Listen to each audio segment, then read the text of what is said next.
Assalamualaikum warahmatullahi wabarakatuh. Nama saya Muhammad Yasmul Al-Fajri. Saya dari kelas SI 18H dengan NPM 183111345. Di sini saya akan menjelaskan SKPL untuk sistem informasi absensi siswa berbasis website. Di sini saya berada di kelompok 7. Kita mulai dari daftar isinya. 1 ada pendahuluan, 2 deskripsi keseluruhan, fitur-fitur sistem, 4 kebutuhan antarmuka eksternal, 5 kebutuhan non fungsional, 6 kebutuhan lain. 1. Pendahuluan. Tujuan penelitian ini adalah membuat sistem informasi yang dapat mengelola data absensi siswa dan mengimplementasi sistem informasi absensi. Lingkup masalah dalam penelitian ini yaitu membuat sistem informasi absensi siswa, yang dimana absensi masih menggunakan absensi tertulis dan adanya kesulitan dalam melakukan pencatatan data kehadiran siswa dan penyusunan kehadiran siswa. Batasan dalam penelitian ini yaitu pembuatan aplikasi sistem informasi absensi mencakup pencatatan data siswa dan data kehadiran siswa dan memiliki output laporan data kehadiran siswa. Ini referensi metode yang digunakan dalam penelitian ini mengikuti pengembangan sistem SDLC yang meliputi fase-fase. Deskripsi umum dokumen. Dokumen ini secara garis besar terdiri dari 3 bagian, yaitu bagian berisi penjelasan tentang dokumen SKPL yang mencakup tujuan pembuatan dokumen ini. Bagian kedua berisi penjelasan secara umum mengenai perangkat lunak yang akan dikembangkan. Yang terakhir berisi uraian kebutuhan perangkat lunak secara lebih rinci. 2. Deskripsi keseluruhan. Perspektif produk. Beberapa sekolah saat ini masih banyak pelayanan absensi yang masih menggunakan absensi tertulis dan belum adanya pencatatan data kehadiran siswa. Kegiatan absensi kehadiran siswa dan guru meliputi pengumpulan dan penyusunan data siswa, pengelolaan data kehadiran siswa, riwayat kehadiran dan laporan kehadiran siswa. Sebagai suatu lembaga pendidikan, dukungan sistem informasi yang terintegritas sangatlah penting untuk menunjang kegiatan operasional lembaga pendidikan tersebut. Fungsi dari produk yaitu sistem informasi absensi siswa dapat dilihat oleh wali murid. Laporan kehadiran siswa sudah tersusun rapi tanpa diedit. Apabila ada siswa yang tidak hadir 5 kali tanpa keterangan akan diberi tanda oleh sistem. Hasil laporan absensi dapat langsung dicetak oleh pengurus sekolah melalui web. Di sini karakteristik pengguna, kategori pengguna ada user, developer, dan administrator. User memiliki tugas menggunakan aplikasi dan memiliki hak akses. Hak akses dia menggunakan aplikasi, mencari kelebihan dan kekurangan aplikasi, memberi review dan feedback untuk aplikasi tersebut. Kemampuan yang harus dimiliki user mengoperasikan perangkat komputer seperti mouse, keyboard untuk berinteraksi saat menggunakan aplikasi. Developer tugasnya bertanggung jawab atas aplikasi yang digunakan oleh user. Hak akses aplikasi merubah atau menghapus fitur dalam aplikasi. Yang kemampuan yang harus dimiliki kecakapan dalam menjalankan aplikasi. Kategori pengguna administrator dengan tugas bertanggung jawab terhadap semua proses yang berjalan pada aplikasi. Hak akses aplikasi dia bertanggung jawab terhadap manajemen data maupun segala informasi untuk segala lalu lintas yang terjadi pada aplikasi. Dengan kemampuan yang harus dimiliki adalah kecakapan dalam menjalankan aplikasi. Aplikasi ini dapat berfungsi dengan perangkat komputer yang berspesifikasi server, dapat berupa sistem operasi Linux dan memiliki dukungan terhadap PHP dan MySQL serta terhubung dengan jaringan dengan spesifikasi setidaknya dengan prosesor Intel Pentium 4 atau lebih tinggi dan memori RAM 512 MB atau lebih tinggi. Klien memiliki web browser dan akses internet. Web browser setidaknya IE 6.0 atau lebih tinggi dengan menggunakan operating system yang kompatibel dan harus mendukung web browser. Database management system dengan menggunakan MySQL. Asumsi dan kebergantungannya perangkat lunak pada sisi server yang dibutuhkan oleh aplikasi ini adalah sistem operasi Microsoft Windows, Exam, scripting language, PHP Hypertext Preprocessor, PHP, HTML, dengan DBMS-nya MySQL. Perangkat lunak sisi klien yang dibutuhkan oleh aplikasi ini adalah sistem operasi Microsoft atau Linux dengan web browser berbasis grafis atau teks, yaitu Microsoft Internet Explorer, Mozilla Firefox, dan Google Chrome. Di sini ada fitur-fitur sistem, di mana ada pencarian aplikasi, upload aplikasi, dan insert. Kebutuhan antarmuka eksternal. User interface-nya perangkat lunak ini menggunakan antarmuka, grafis, GUI, dan dapat berjalan melalui web browser pada berbagai sistem operasi. Pengguna dapat melakukan interaksi dan perangkat lunak melalui inputan dan keyboard, mouse, ataupun touchscreen. Hardware interface. Aplikasi ini berjalan dalam komputer server yang terhubung dengan internet. Komputer server yang digunakan dapat berupa shared hosting ataupun dedicated hosting. Software interface-nya, aplikasi ini dibangun menggunakan bahasa PHP sebagai sistem prosesor dan HTML plus CSS sebagai tampilan, serta MySQL sebagai bahasa penghubung basis data tersebut. Dan terakhir, komunikasi interface-nya, perangkat ini merupakan sistem yang terhubung dengan jaringan internet antara klien dan server, memerlukan komunikasi data melalui perantara jaringan. Sekian dari saya. Assalamualaikum warahmatullahi wabarakatuh. Nama saya Dira Atika dari kelas SI 18H MPM 183111185. Jadi di sini saya akan menjelaskan tentang use case diagram. Use case diagram adalah menggambarkan fungsional yang diharapkan dari sebuah sistem yang dibangun.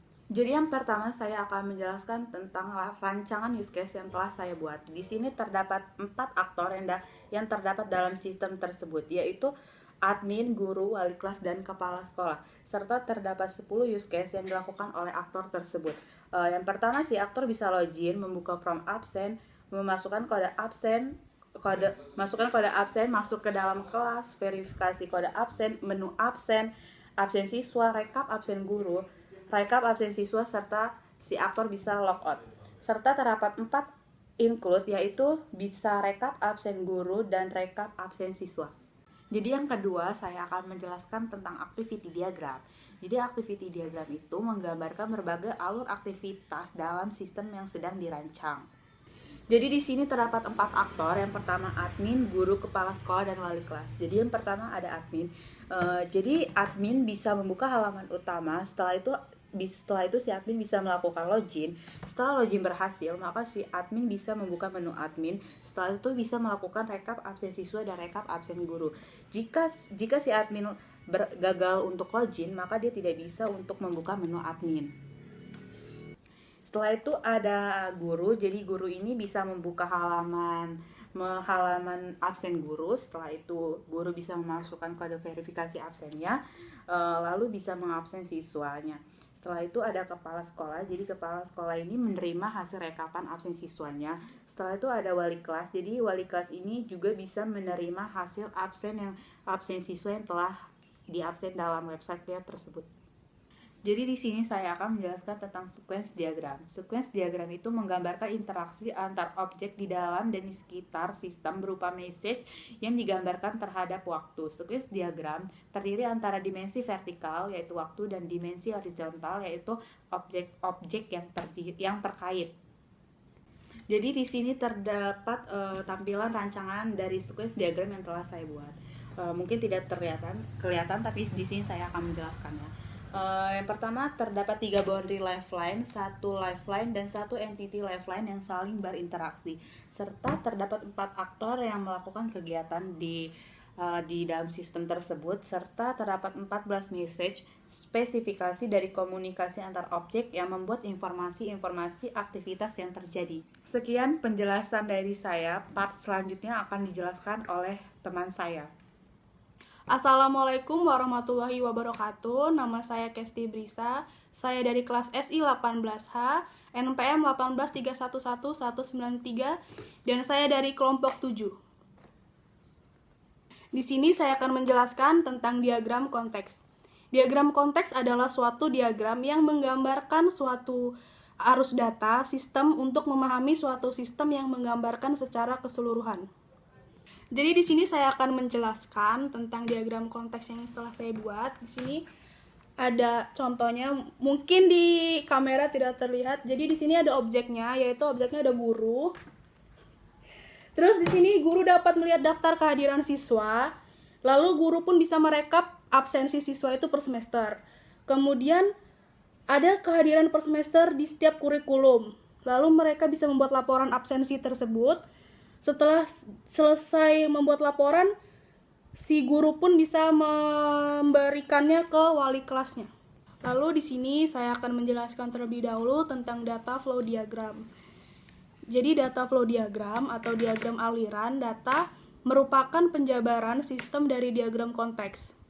Diturunkan menjadi beberapa proses yang terjadi antara entitas yang terlibat dengan sistem. Data flow diagram juga memperjelas dokumen-dokumen yang mengalir dalam sistem. Jadi di sini saya akan menjelaskan sedikit tentang rancangan data flow diagram yang sudah dibuat. Contohnya ada di sini. Di sini ada daftar absensi siswa. Jadi inti dalam data flow diagram ini di sini bisa menginput data, mengedit data, menghapus data, dan bisa mencetak data. Setelah semua itu dibuat, kita bisa melihat data absensi tersebut. Sesudah data absensi dilihat, dan kita bisa menyuruh siswanya untuk membuka websitenya masing-masing untuk melihat absensi mereka di sekolah. Sekian penjelasan saya tentang diagram konteks dan data flow diagram. Untuk part selanjutnya akan dijelaskan oleh teman saya. Perkenalkan, nama saya Panimutan Simama. Saya dari Sistem Informasi SI18A NPM 183-11202 dari kelompok 7. Di sini saya akan menjelaskan tugas proyeksi part 4. Contoh use case tatap muka berbasis web. Perancangan antar muka merupakan perancangan model aplikasi sebelum program dibuat seutuhnya. Perancangan pada sistem ini bertujuan untuk memudahkan dalam pembuatan program lainnya. Nah, di sini pertama saya akan menjelaskan tentang cara mengakses web berbasis tatap muka. Di sini pertama dosen akan membuka forum. Jika forum sudah dibuka, lalu mahasiswa bisa masuk dengan cara login dengan memasukkan NPM dan password. Jika sudah masuk, di situ akan muncul sebuah forum yang dimana kita akan disuruh masuk untuk mengisi absen. Setelah itu, jika sudah melakukan absen, kita akan diberikan notifikasi Anda telah mengisi form ini. Selanjutnya, jika sudah, kita bisa keluar dari forum tersebut dan log out atau keluar. Assalamualaikum warahmatullahi wabarakatuh. Saya Muhammad Desmond Apajri dengan NPM 18311345. Di sini saya akan menjelaskan rancangan pengujian kotak hitam atau black box. Nah, di sini saya akan beri gambarnya. Di sini ada nomor 1, skenario pengajuan. Sebelumnya ada skenario pengujian, test case, hasil yang diharapkan, hasil pengujian, dan kesimpulannya. 1. Login admin mengosongkan username atau password. Di sini ada gambarnya. Hasil yang diharapkan, sistem akan menolak akses login dan menampilkan pesan username atau password salah. Kesimpulannya valid, hasilnya dengan hasil yang valid. Yang kedua, berhasil login admin. Sistem masuk ke halaman home dan di sini hasilnya valid. Yang ketiga, tambah jadwal dengan guru dan jam yang sama. Sistem akan mengecek apakah guru dengan jam tersebut kosong atau tidak, dan di sini kesimpulannya valid. 4. Memasukkan kode absen guru yang tidak ada jadwal. Sistem akan menolak akses absen karena tidak ada jadwal. Di sini hasil dari pengujian valid. Yang kelima, berhasil menghapus pelajaran dan diharapkan sistem akan memberikan pertanyaan apakah Anda yakin ingin menghapusnya. Oke jika iya, dan hasil pengujiannya valid. Dan terakhir, menginputkan username admin dengan username yang sama. Dan di sini yang diharapkan sistem akan menolak jika username sama dan hasil pengujiannya valid. Nah, sekian yang bisa kami sampaikan. Kurang lebihnya mohon maaf. Wassalamualaikum warahmatullahi wabarakatuh.